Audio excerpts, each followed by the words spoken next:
Oi pessoal, boa noite. Como é que tá o som aí? Tá tudo certinho? Um abração, quem tá chegando, fique à vontade. Já vamos começar, tá? Só um instantinho.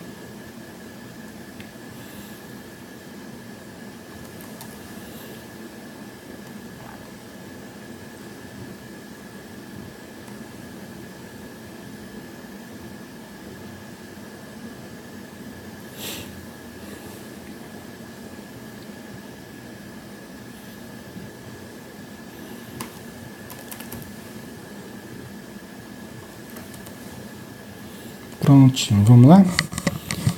Já 20 horas e 5 minutos, né? Alexandre Xavier de Camargo falando, aqui de Campina Grande, na Paraíba, né? Nós estamos realizando esse trabalho de estudo do livro Nos Domínios da Mediunidade, de Francisco Cândido Xavier, o Espírito André Luiz. Tá? É uma atividade extensiva da Sociedade Espírita Maria de Nazaré, a qual pertencemos aqui na cidade. Ok? Vamos fazer a nossa prece, pessoal, para nós começarmos então. Vamos fechar os olhos e unirmos o nosso pensamento, o nosso sentimento, as nossas emoções, para que em uníssono consigamos imprimir mais força ao verbo e à ideia, à energia que se exteriorizam.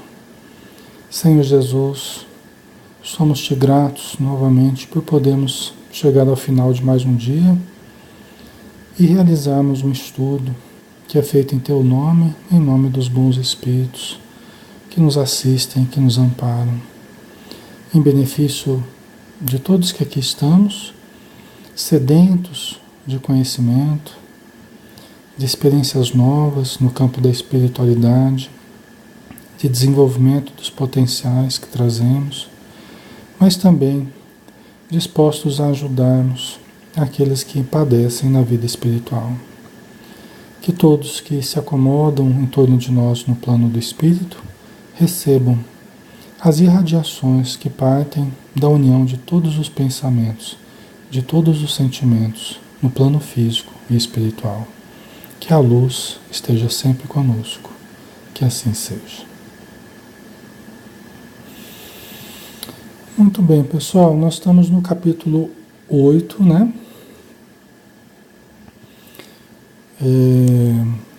Que tem como título Mediunidade Sonambúlica, tá? No livro Nos Domínios da Mediunidade. O André Luiz está observando uma reunião mediúnica e os vários tipos de mediunidade, né? Nesse capítulo a gente está abordando bastante a mediunidade sonambúlica a partir da mediunidade de uma senhora chamada Dona Celina, que é a melhor médium da reunião que o André Luiz está participando, né? Ele está observando junto com o Hilário e com o Aulus a reunião do ponto de vista espiritual, tá?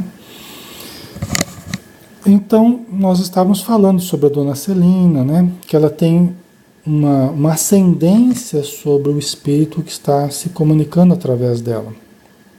Ela está controlando, embora ela seja uma mediunidade em que ela cede mais dos recursos dela, inclusive os recursos nervosos, do sistema nervoso dela, ela cede mais para o espírito, mas ela se mantém próxima ao corpo, controlando qualquer intenção menos digna do espírito comunicante, tá?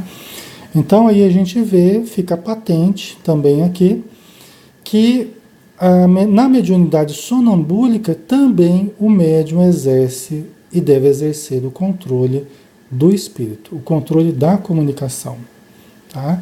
Então não vale aquele argumento diante de uma comunicação mais descontrolada, mais desequilibrada, no sentido até, às vezes, do médium se movimentar muito, os braços, e querer se jogar, e falar coisas inconvenientes para a reunião mediúnica, né? Palavras de baixo calão, quer dizer, nada disso se justifica mediante a participação do médium fora do corpo controlando a comunicação, né? Então o médium ele tem que se prestar esse papel de controlar, de filtrar, mesmo na comunicação sonambúlica ou da mediunidade inconsciente, tá, pessoal?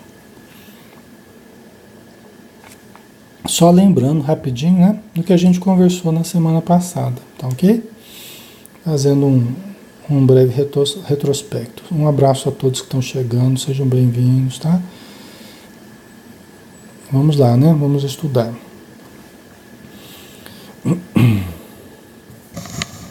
Diante da pausa que se fazia natural, reparamos que Raul Silva, o doutrinador encarnado, né? Raul Silva conseguia franco progresso na doutrinação.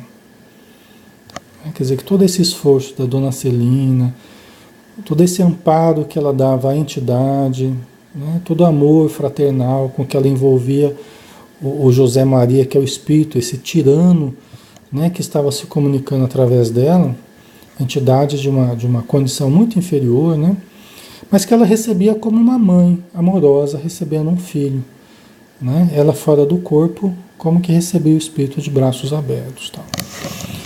E a irmã Celina, né, a Dona Celina, favorecendo dessa forma, com segurança, a doutrinação, o Raul Silva ia conseguindo um grande progresso no diálogo com o espírito.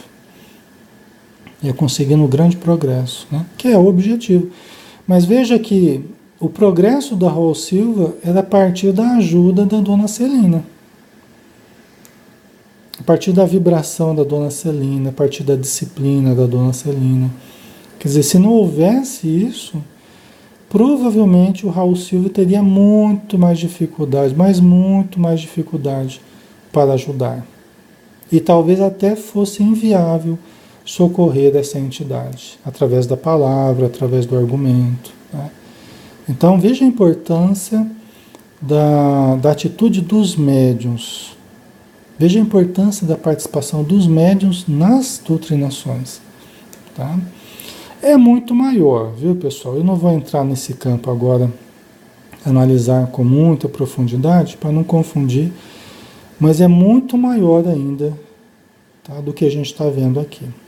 A importância do médium nas comunicações. Até o auxílio na doutrinação é muito maior. Só que nós não vamos aprofundar nesse momento, tá? Depois a gente avança mais. O ex-tirano rural, que ele era dono de uma fazenda de escravos, tal, né? O ex-tirano rural começava a assimilar algumas restas de luz. Hilário, contudo, provocou a continuidade da lição, perguntando: embora seja preciosa auxiliar, como vemos, não se lembrará Dona Celina das palavras que o visitante pronuncia por seu intermédio? Então, enquanto o Raul Silva estava conseguindo despertar algumas restas de luz nos raciocínios do comunicante, do espírito, né?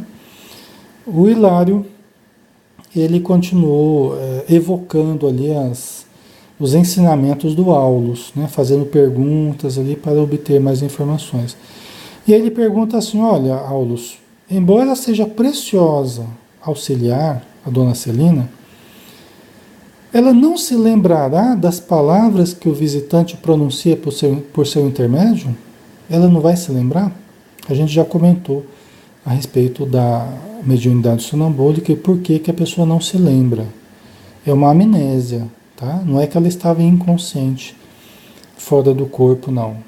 Né? Ela está inconsciente, de certo modo, fisicamente, mas espiritualmente ela está consciente, tanto que está controlando a comunicação. Tá? Mas ela não se lembrará das palavras que o visitante pronuncia por seu intermédio, que o espírito está falando por intermédio dela, ela não vai se lembrar? Aí a resposta do Aulus: se quiser, poderá recordá-las com esforço.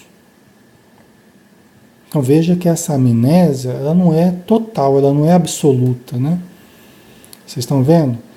Que, na verdade, a gente conversou sobre isso, falou que, na verdade, a pessoa não está inconsciente, ela apenas quando volta ela tem uma amnésia, né? Mas essa amnésia ela não é absoluta. Se quiser, poderá recordá-las, as palavras, né? Com esforço. Mas, na situação em que se reconhece, não vê qualquer vantagem na retenção dos apontamentos que houve. Tá? Então ela poderia se lembrar, né, das comunicações, então médium inconsciente ou sonambúlico. Ele dá a comunicação, ele está fora do corpo, a entidade fala através dele, né? Ele só está lá controlando, tal. Ele voltando para o corpo, ele não vai se lembrar. Mas se ele fizer um esforço, talvez ele se lembre de algumas coisas. Mas a dona Celina não vê vantagem nisso. Por que não vê vantagem nisso? Né? Por que vocês acham? Que a dona Celina não vê vantagem em ficar tentando lembrar do que o Espírito falou. Né? Por que ela não vê vantagem?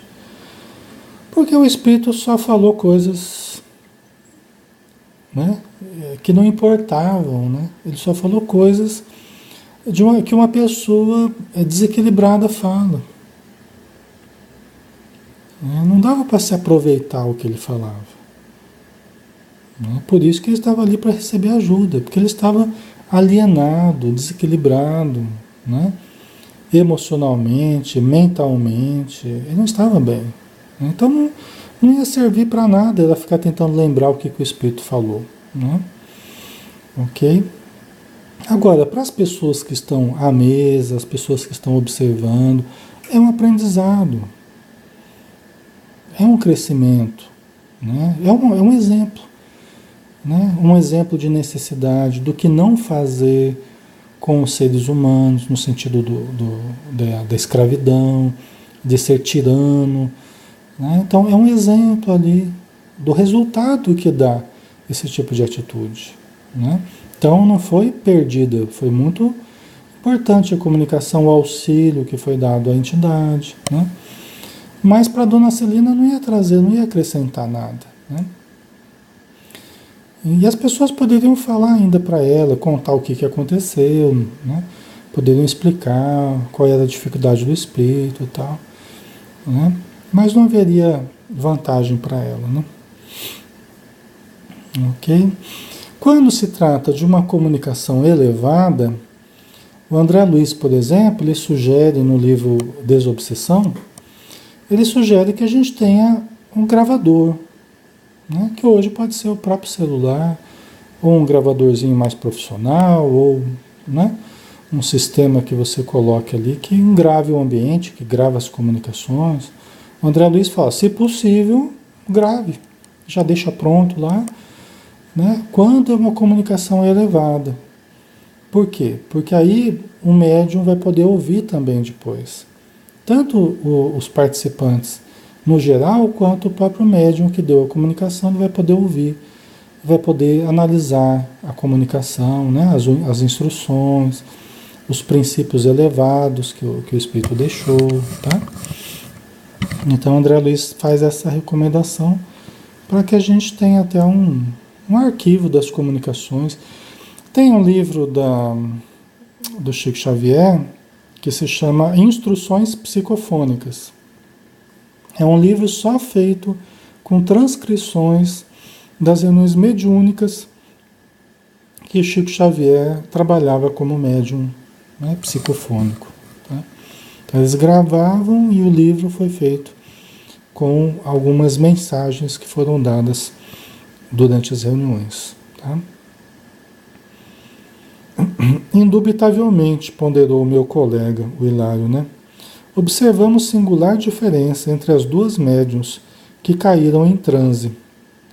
A dona Eugênia, a Eugênia, que era médium consciente, e a dona Celina, que era médium inconsciente. Né? Então, observamos singular diferença entre as duas médiuns que caíram em transe. Né? Tenho a ideia de que na psicofonia consciente, Dona Eugênia exercia um controle mais direto sobre o hóspede que lhe utilizava os recursos. Essa foi a impressão do Hilário, né? Ele teve a impressão que a dona Eugênia ela imprimia um controle mais direto sobre o espírito, né? Ao passo que dona Celina, embora vigie o companheiro que se comunica, deixa-o mais à vontade, mais livre. 3 pontinhos, né? Que essa foi a impressão que o Hilário teve, né? A dona Eugênia exercia um controle mais direto sobre a comunicação, mediunidade consciente, e a dona Celina deixava o espírito mais à vontade, mediunidade inconsciente, tá? Que a gente viu que não significa descontrole. Não significa que o médium deixa o espírito totalmente à vontade, faça o que fizer, fale o que quiser. Não, não é assim. Tá? A gente viu o controle que ela exerceu. Tá? Só deixava ele mais à vontade, um pouco mais à vontade para usar os recursos dela. Por isso que as comunicações, a gente falava na semana passada, que as comunicações mediúnicas sonambúlicas ou inconscientes, elas são mais espontâneas. Elas são mais espontâneas, elas são mais cristalinas com relação aos característicos do espírito comunicante. Tá? Elas são mais cristalinas, mais transparentes com relação às características do espírito comunicante.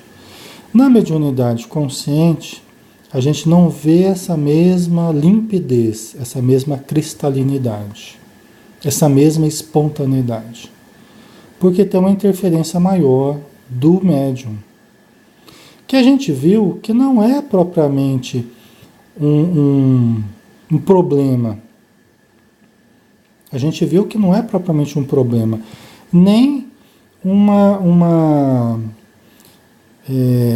algo a menos na comunicação. Não é algo que desqualifique a comunicação. Tá?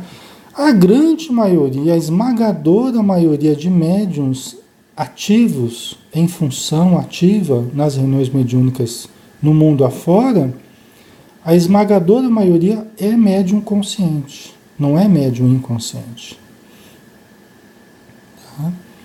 Tenho para mim, assim, de uma forma bastante empírica, né?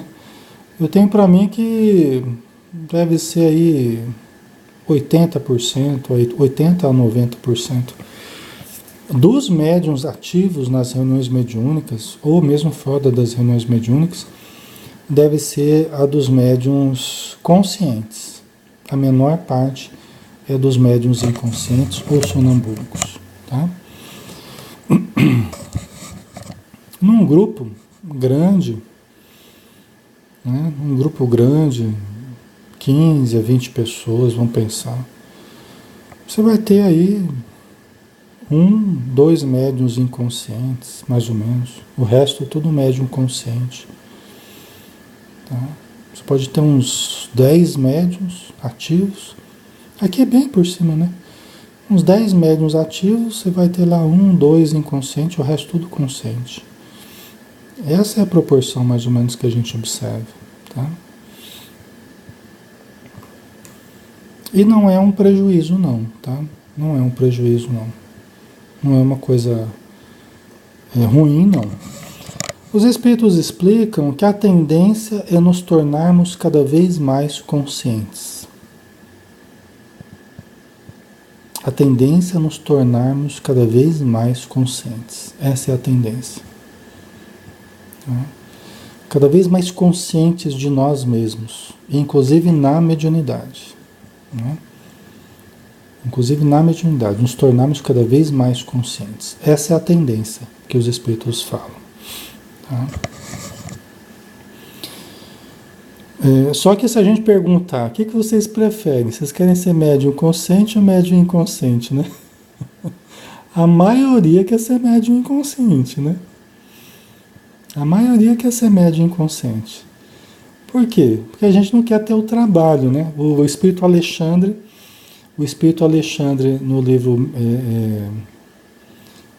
Missionários da Luz, ele fala, diante da mediunidade, preferíeis a inconsciência de vós mesmos. A gente está sempre querendo facilitar o nosso trabalho, né?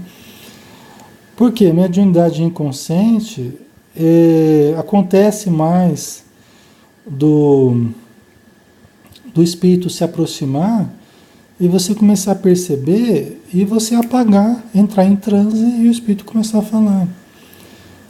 Né? É lógico que isso, quando é equilibrado, existe a anuência do médium, ele permite que aconteça isso, tal, mas a mediunidade ela se presta mais a uma sensibilidade maior e uma participação um pouco menor do médium para o início da comunicação. Né? E aí a gente prefere não ter o trabalho, né?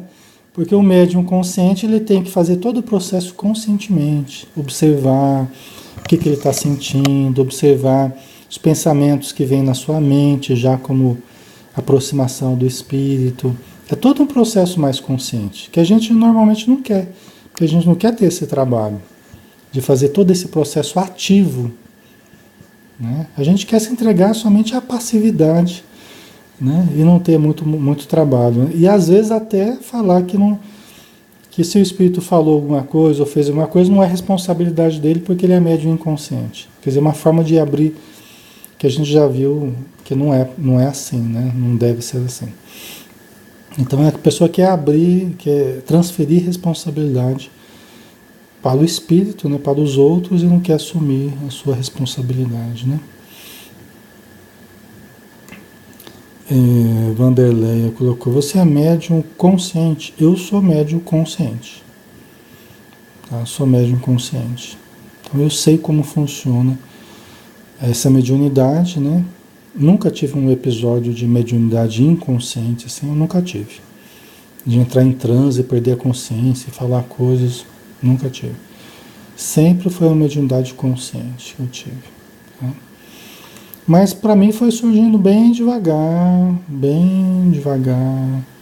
ao longo de muitos anos, que eu fui me convencendo que eu tinha condição de dar passividade, que eu fui entendendo o processo, eu fui praticamente sozinho, fui batendo cabeça, fui aprendendo.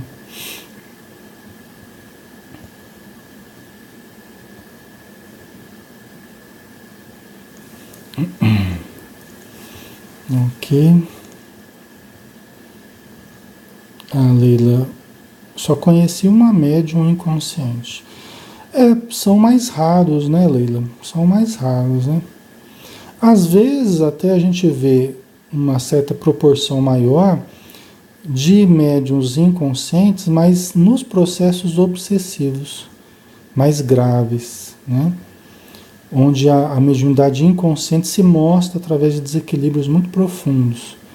Então a gente vê isso acontecendo com muitas pessoas que acabam funcionando como médiuns inconscientes, até relacionados ao uso de drogas, relacionados ao alcoolismo, né? Porque vai havendo meio que uma mediunidade meio forçada pela própria viciação, né? E a pessoa vai entrando numa certa inconsciência e vai havendo uma possessão, né? Uma subjugação do espírito. Então, nesse caso, tem bastante. Agora, médiuns assim, né? Mais equilibrados para trabalharem ativamente na reunião mediúnica, aí é bem menos que existe, né? A proporção é bem menor. Tá? A Kise colocou, somos médiuns por nossa escolha ou por escolha do espírito? Nós somos médiuns, dependendo o grau de consciência que a gente tinha antes de reencarnar, nós podemos ter participado da escolha das provas que a gente ia passar e a gente pode ter participado da escolha da mediunidade. Ou não. Né? Alguém falou assim, Alexandre, você vai ser médium lá nessa encarnação, não adianta reclamar, é o melhor caminho, você está devendo muito lá, tem muita gente brava com você, então a mediunidade vai ser um recurso para você trabalhar. Tá? Então você quer reencarnar, mas nessas condições, porque você vai ter que tirar o atraso aí. Bom, tá bom, então aceito, né? Mas não queria muito, né? Aí chega aqui a pessoa fica lutando com a mediunidade, falando que não quer, né? Que não queria, que não sabe por quê, tal, né? Então depende do nível de consciência que a pessoa tenha, né? Depende do nível de compreensão que ela tem. Ela pode ter participado mais ou menos nessa escolha da mediunidade, né? Como um recurso de crescimento, de evolução, de auxílio, né?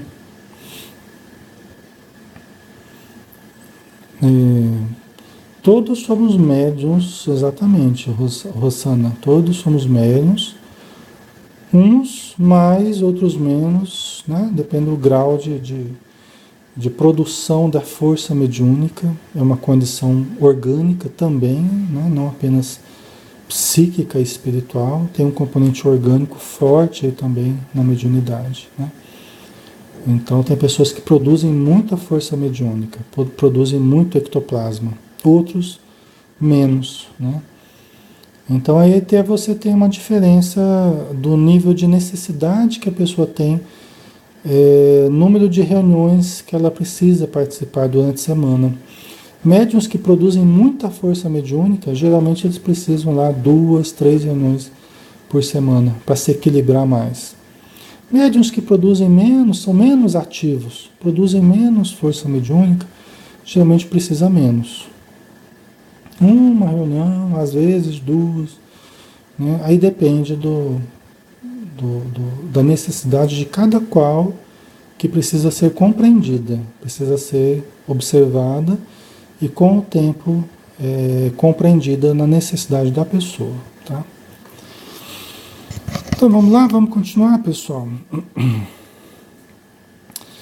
Então aqui tem uma coisa importante, ó. Caso não fosse Dona Celina a trabalhadora hábil, capaz de intervir a tempo em qualquer circunstância menos agradável, não seria de preferir as faculdades da Dona Eugênia? O Hilário pergunta para o Aulus. Né? Então ele está perguntando, olha,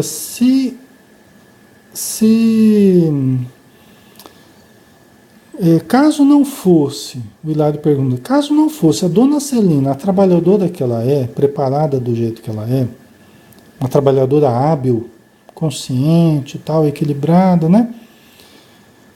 Não seria de preferir as faculdades da Dona Eugênia, que são conscientes, né? Quer dizer, quando a pessoa não é muito equilibrada, não é muito dada a estudo, não é muito dada a prece, evangelho, né? Não é melhor a mediunidade da Dona Eugênia? Que o médium assume um controle maior sobre o comunicante? Não seria melhor? Vamos ver a resposta do Aulus, né? Sim, Hilário, você tem razão. Sim, você tem razão. O sonambulismo puro, quer dizer, a pessoa totalmente sonambúlica, totalmente inconsciente, né? Quando em mãos desavisadas, pode produzir belos fenômenos, mas é menos útil na construção espiritual do bem. Tá? Estão entendendo? O sonambulismo puro, essa pessoa bem inconsciente mesmo, né? Que tem essa mediunidade bem caracterizada. Quando em mãos desavisadas, quer dizer, a pessoa que não é negligente, indisciplinada, descuidada, rebelde, né? Eu já lidei com alguns médiuns inconscientes desse jeito. E realmente, pessoal, era muito complicado. O risco de obsessão é maior, né? O risco de obsessão é maior, o risco de descontrole é maior. Os fenômenos são interessantes, porque a mediunidade ela se mostra muito espontânea, muito cristalina, com informações precisas às vezes, né?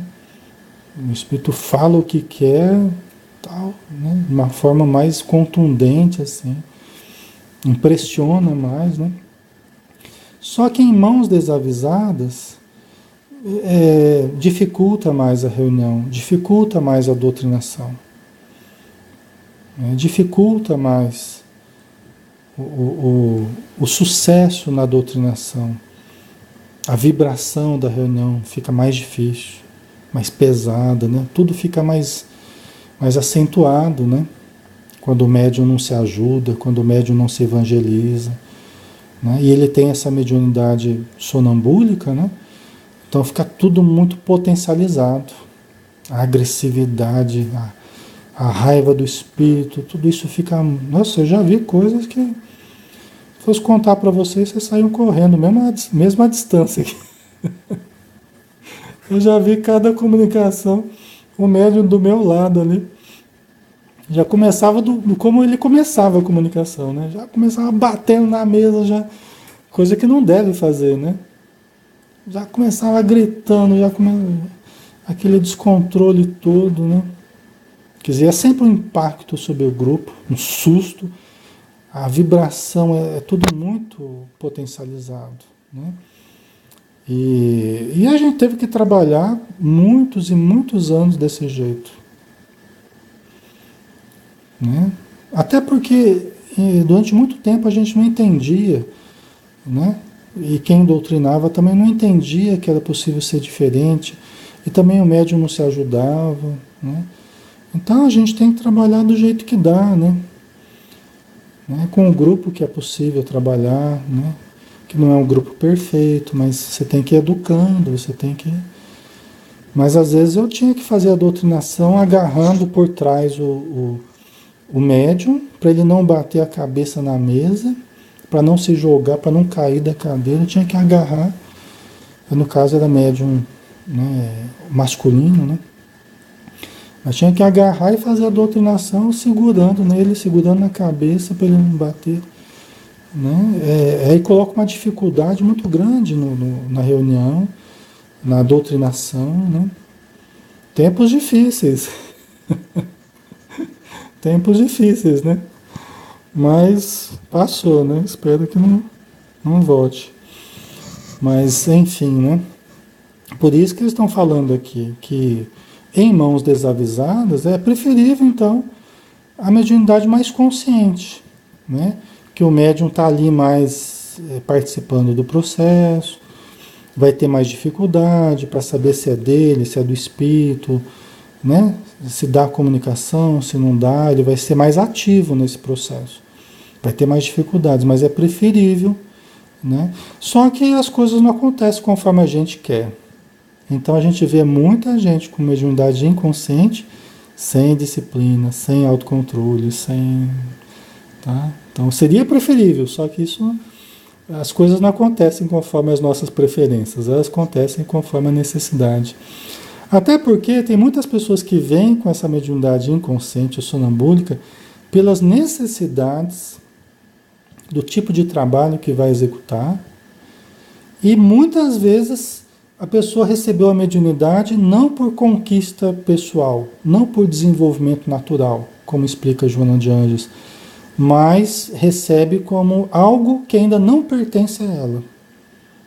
Algo que ela não sabe manejar direito, algo que ela até não queria, algo que ela não aceita. Isso é muito comum. E muitas vezes essa é mediunidade sonambúlica. Até porque, se não fosse assim, a pessoa nem acreditava na mediunidade. Se não acontecesse dela começar a perder o controle, incorporar no trabalho, incorporar na rua, incorporar no ônibus, incorporar em casa, ela mesma não acreditaria.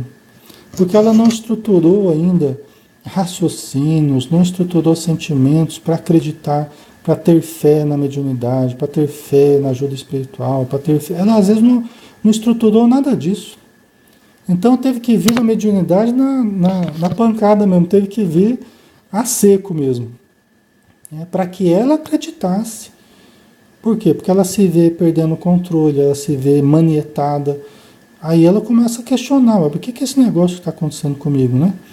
Aí vão explicar para ela, ó, isso aí é mediunidade, isso aí tá. Você precisa estudar, você precisa participar, precisa tomar passe, precisa fazer evangelho. Faz sentido para vocês, pessoal? Então essas coisas mais rudes assim, muitas vezes acontecem com as pessoas mais duras. Porque se fosse de outro jeito, ela nem acreditaria. Que estou sentindo espírito, que nada, que... né? Às vezes são pessoas mais difíceis de acreditar, são pessoas mais difíceis de se dobrar, só mesmo na base da inconsciência que elas vão vendo que tem algo que foge ao controle delas e que elas têm que correr atrás, porque senão elas não vão conseguir viver, não vão conseguir conviver, tá? Certo? Então é assim que acontece muitas vezes, né? Aqui no caso da dona Celina, não é essa situação, né? Ela é uma boa médium, equilibrada, disciplinada e tal. Ok? Tá fazendo sentido, pessoal? Tá claro para vocês? Estão se identificando aí?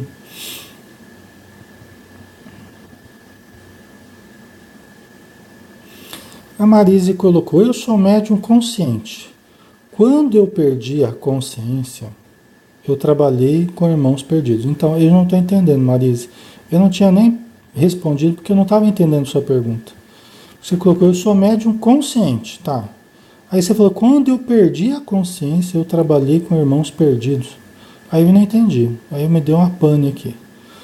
Tive medo e senti meu corpo físico doente. Você me explica melhor. Se você é médium consciente ou médium inconsciente. Ou você começou consciente e depois se tornou inconsciente. Me explica melhor aí. Aí eu respondo. Tá? Então vamos lá. Enquanto a Marisa vai escrevendo aí, né? Aí o Hilário, o Aulus respondeu: sim, Hilário, você tem razão. O sonambulismo puro, quando em mãos desavisadas, pode produzir belos fenômenos, mas é menos útil na construção espiritual do bem. Tá entendendo? Né? Por quê? Porque nós vamos ter mais dificuldade para ajudar os espíritos, tá? Para lidar com a mediunidade, é mais complicado, né? Mas podem ocorrer fenômenos muito interessantes, comprobatórios, assim, de uma forma bem interessante, né? Mas muitas vezes não tão útil quanto quando a pessoa tem mais controle, né? Tem mais equilíbrio e tal. Ok. Só um pouquinho aqui, pessoal. Desculpa que eu não estava... Vocês me perdoem aí porque eu não estava vendo a atualização, tá? Então acho que teve... Eu não estava atualizando os comentários para mim. Então eu não estava vendo o que vocês estavam falando aí, tá?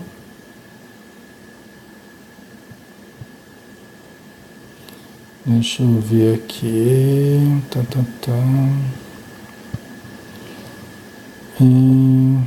Agora eu estou vendo as perguntas que vocês colocaram, né?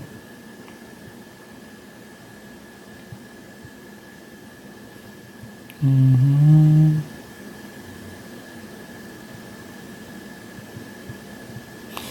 O Adriano colocou: eu, minha esposa e minha filha mais nova fazemos o evangelho no lar, sem termos essa mediunidade. Pode nos trazer algum problema? Não, de forma alguma, não tem nada a ver uma coisa com a outra, viu, Adriano? O fato de você ter mediunidade ou não ter mediunidade no evangelho no lar, tá? Não tem nada a ver. Pode fazer o seu evangelho tranquilamente, até melhor, que não tem nenhuma interferência, às vezes, né? De alguém se sentir mal, alguma coisa assim, tá? Melhor ainda, né? Ok. A Verlane colocou: eu não acredito nessa mediunidade totalmente inconsciente. Verlane, a questão é o seguinte, como nós estávamos explicando, né? O que a gente chama de mediunidade, é que você chegou acho que depois, né? O que a gente chama de mediunidade inconsciente, né, não é... O médium não está inconsciente. Fisicamente, sim, a gente pode entender que ele está em transe, né? Mas ele está desligado do corpo consciente.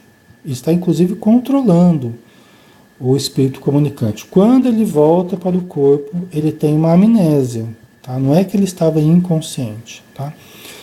Então, isso é uma coisa. Agora, uma outra coisa que acontece, pessoal, assim também, que já aconteceu muito com médiuns que eu já atendi também.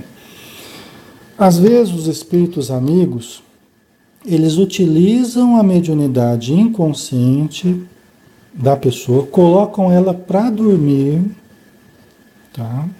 colocam o médium desligado do corpo, dormindo. Eles usam a hipnose e colocam o médium para dormir. Eu não estou dizendo que o médium está dormindo fisicamente, ele está em transe lá. Tanto que eu estou conversando com o espírito, né? O médium está em transe, fisicamente ele está em transe. Agora, fora do corpo, o médium está dormindo um sono hipnótico. Por que que eles fazem isso às vezes? Porque em algumas situações o médium não deve interferir. Tá? Então, quando eles querem conversar comigo sem interferência do médium, porque eles sabem que determinado médium poderia interferir muito e até inviabilizar a comunicação. Então, eles colocam a pessoa para dormir, aí a pessoa pode até se lembrar vagamente de algumas coisas que aconteceram, que eu conversei com o espírito, mas com muito esforço ele vai lembrar, ainda vagamente. Porque ele foi colocado hipnoticamente para dormir, fora do corpo. Tá? Para que o espírito conversasse comigo mais tranquilamente, sem interferência do médium, sem interferência indébita do médium. Tá? Ok? Certo? Deixa eu ver aqui, o que mais? A Vilani colocou, nesse caso, em algumas reuniões mediúnicas, onde o médium grita demais, e chegando a tirar a harmonia do grupo, né? Então, essa coisa do médium... Opa! Peraí que deu uma interrompida aqui, pessoal. Pelo menos para mim.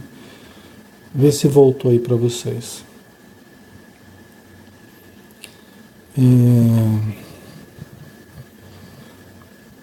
Respondendo a dona Vilani, né? Então, esse caso da pessoa gritar demais, pernear demais, né? Isso aí tem muito de conteúdo da própria pessoa, de descontrole da própria pessoa. Infelizmente, no movimento espírita, infelizmente, nos grupos, nas casas espíritas, se equivocaram. Muitas pessoas entraram num pensamento assim: quando o médium grita muito, quando o médium esperneia muito, quando parece que ele está morrendo ali, é porque é um espírito muito necessitado. Quando não é desse jeito, é porque não é necessitado. Entendeu? Então é muito comum as pessoas falarem: ah, mas no meu grupo o pessoal grita muito, fala muito alto, xinga muito, esperneia muito, que é uns espíritos bem necessitados mesmo. Como se a pessoa falasse assim: ó, no meu trabalho a reunião é forte, os espíritos são fortes, né? No outro grupo que o pessoal não grita, não esperneia, é porque não é tão forte a reunião, é porque os espíritos não são tão fortes, não são tão difíceis, não são tão necessitados. E pessoal, não tem a ver uma coisa com outra.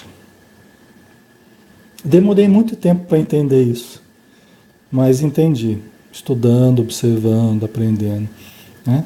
Não tem a ver uma coisa com outra. Sim, tem grupos iniciantes, tem grupos mais imaturos, tem grupos mais maduros que se prestam a comunicações de obsessores, de espíritos muito difíceis e tal, mas mesmo entre esses grupos mais maduros, mais formados, né, com pessoas mais antigas tal, ou mais novas, mas mesmo entre esses grupos melhor estruturados, você pode ter o mesmo tipo de comunicação com manifestações bem diferentes umas das outras. Num grupo você pode ver mulheres e homens lá gritando que dá para ouvir lá da esquina o espírito gritando. E no outro grupo você pode ver o mesmo tipo de espírito sendo atendido de uma forma muito mais tranquila, muito mais serena. Não obstante, as comunicações bem caracterizadas como espírito inferior, rebelde, revoltado, indignado, fazendo ameaça, mas sem aquela gritaria toda. No suicida também, o atropelado também, qualquer um que vocês imaginarem também. Fica patente o sofrimento, fica patente a revolta, fica patente a ironia, o sarcasmo, tudo isso fica patente.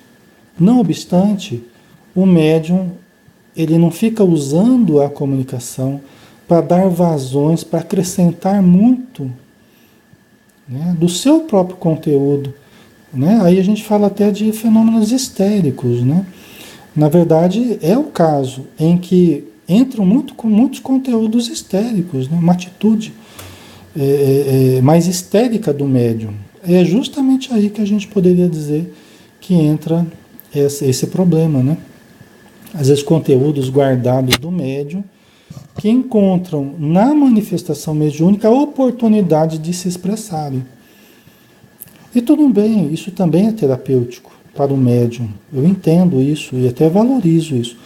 Só que aí, guardadas as devidas proporções. E aí também a pessoa precisa buscar tratamento.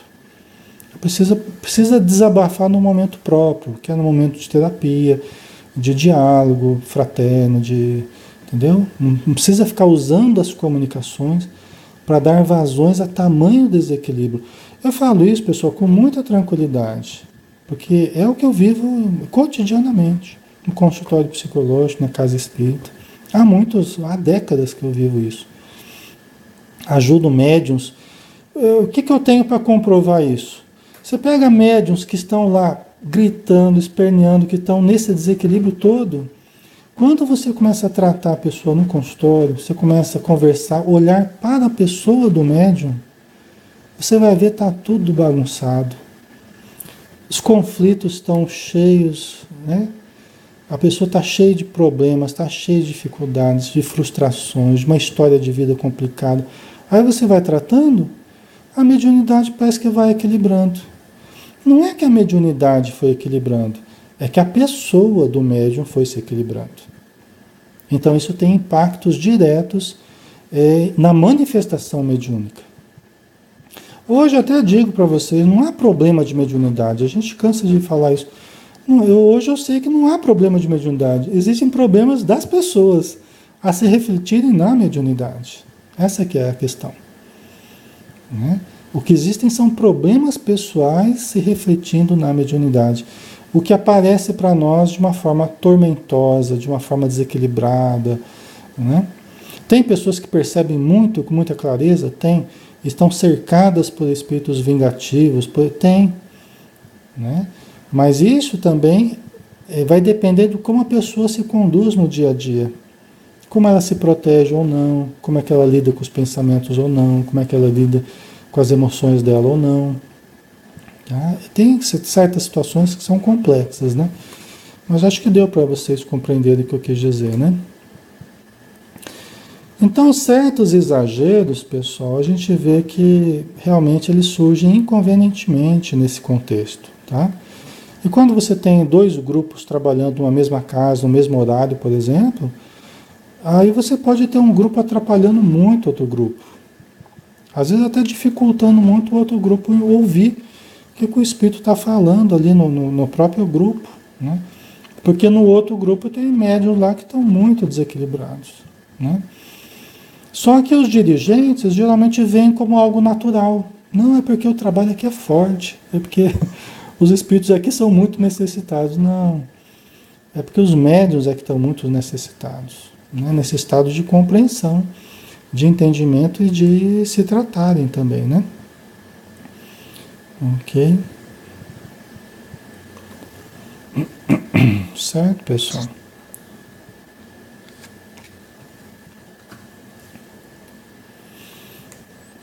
Ok. Deixa eu só dar uma olhadinha aqui como é que tá.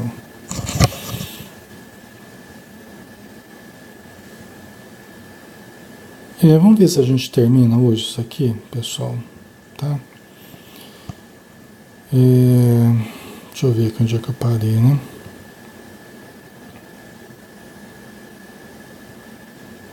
Tá. Aí continua o Aulus, né? Ele falou realmente, o sonambulismo em mãos desavisadas, tal, né?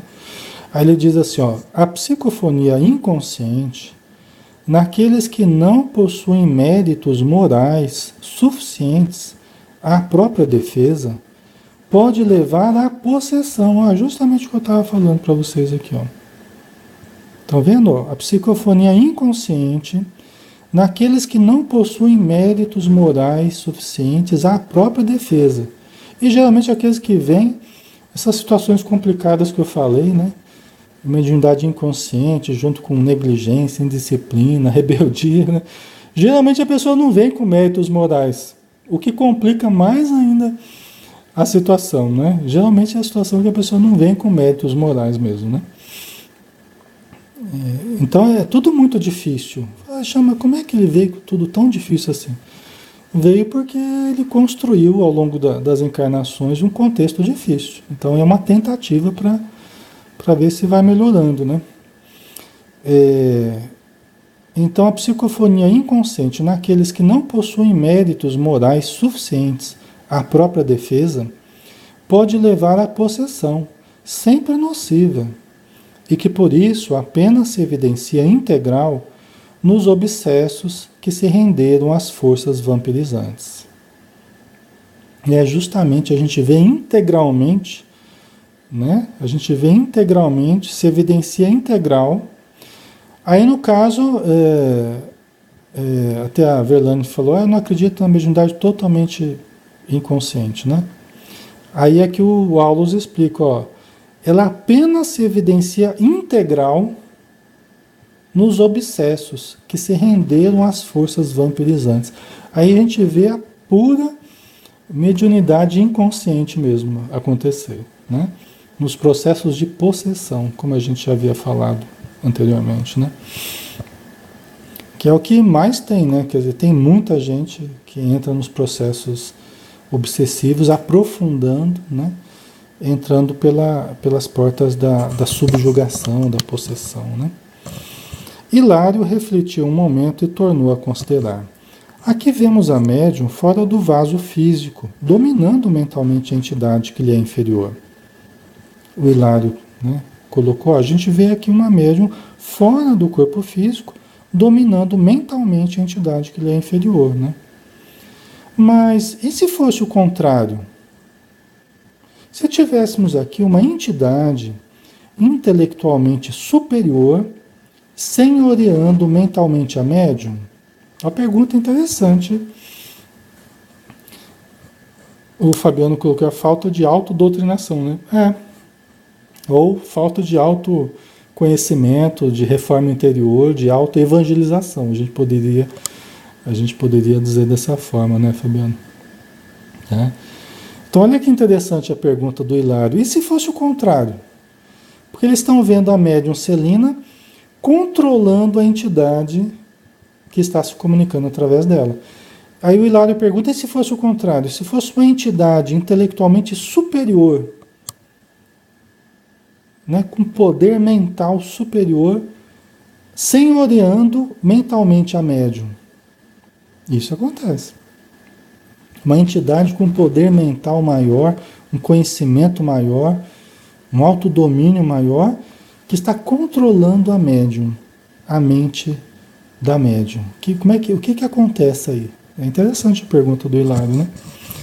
Nesse caso, redarguiu o paciente interlocutor, o Aulus, né? Celina seria naturalmente controlada. Né? Se fosse uma entidade que dominasse a mente da dona Celina, né? Ela seria naturalmente controlada. Pode acontecer? Pode. Mesmo com médiuns melhor estruturados, pode acontecer. De uma certa entidade de muito poder magnético, de muito poder hipnótico, né? Um espírito de uma mente muito poderosa que vai se comunicar através dela. O que acontece aí no caso, né? Então vamos ver a resposta, né? Se o comunicante fosse, nessa hipótese, uma inteligência degenerada e perversa, a fiscalização correria por conta dos mentores da casa. E tratando-se de um mensageiro com elevado patrimônio de conhecimento e virtude, a médium apassivar-se-ia com satisfação. Então vamos ver as duas situações aqui. Tá? Essas duas situações A entidade com o poder mental controlando a médium. O que acontece nesses dois casos? Primeiro caso, uma entidade perversa, que tem um poder de controle maior do que a médium. Então ele controla a médium. Aí a proteção, a segurança vai ser por conta dos espíritos amigos, como o Aulus explicou, tá? Eles é que vão sanar as nossas deficiências de autocontrole. Por quê? Porque eles sabem, eles estão sabendo o tipo de espírito que eles trouxeram. Eles sabiam dos riscos, então eles nutrem, eles suprem as nossas precariedades, tá? Então eles é que vão controlar a entidade. O que a gente precisa é ter confiança, uma confiança incondicional, irrestrita na ajuda espiritual, tá? Às vezes o médium fica com medo, não sei se eu dou, porque o espírito é muito necessitado, não sei se eu vou controlar. Tem que ter confiança, tem que ter, né, a certeza da ajuda espiritual, entregar seu trabalho, né? E aí os espíritos amigos controlam a entidade, né? Se for um espírito de luz, como disse aqui o Aulus, né? Em se tratando de um mensageiro com elevado patrimônio de conhecimento e virtude, a médium apassivar-se-ia, aí ela se entrega totalmente ao espírito de luz, porque sabe que não há perigo algum, né? Então aí ela se entrega ao poder mental do espírito, o que é mais comum, né? Por parte dos espíritos amigos, ter uma condição até melhor do que a nossa, né? Porquanto lhe aproveitaria as vantagens da presença, tal como o rio se beneficia com as chuvas que caem do alto, né? Quer dizer, aí ele se apassivar-se-ia, se beneficiando das informações que passam por ele, das energias, do bem-estar, né? Porque aí está em boas mãos, né? Então não tem perigo algum. Aí vamos terminar aqui. O instrutor ia continuar, mas Clementino solicitou-lhe o concurso para a remoção de José Maria, que algo renovado principiava a aceitar o serviço da prece, chegando mesmo a atingir a felicidade de chorar. Então, essa entidade que estava se comunicando através da dona Celina, muito necessitada, estava recebendo, estava aceitando a ajuda do Raul Silva, né? E chegou a ponto de fazer uma prece e até chorar junto com o Raul Silva, tá? Então é o sinal de grande mudança, né? Nosso orientador passou a contribuir na assistência ao visitante, que foi novamente entregue ao amigo paternal que o trazia, a fim de internar-se em organização socorrista distante. Então a entidade que trouxe, entidade de grande elevação, que trouxe o José Maria para se comunicar, após a comunicação levou ele para interná-lo numa instituição de socorro, né? Aí nós terminamos esse capítulo, pessoal. O próximo vai falar justamente sobre a possessão, tá? Então não percam, semana que vem, cenas dos próximos capítulos aí, né? O capítulo 9, possessão. Aí nós vamos entender um pouco melhor esse tema, tá? Vamos finalizar por hoje, né? Para não ficar muito extenso, muito cansativo. E é um estudo denso, né? A gente, né? Não é fácil, né? A gente tem que digerir bem e exige bastante da gente, né? Todos nós, para entendermos direitinho, né? Ok. Então vamos lá, né? Vamos então agradecer a Jesus por mais esta noite de estudo, agradecer os bons espíritos pela proteção, pelo amparo, pela intuição, porque sabemos que tudo aquilo que nós trabalhamos neste estudo é muito mais por conta da ajuda que recebemos do que pelas condições próprias que temos. Então só podemos agradecer, Senhor, por tudo que temos usufruído da ajuda da equipe que nos ampara. Possamos ter uma excelente noite e aproveitarmos as atividades noturnas fora do corpo para angariarmos o máximo de luz. Abençoa todos os irmãos que estão conosco, que possam também permanecer em muita paz. Que assim seja. Muito bem, pessoal. Obrigado pela presença. Um grande abraço, um bom descanso a todos. E na quinta-feira a gente volta, né? Com o Livro dos Médiuns às 8 da manhã, tá bom? Um abração, até mais.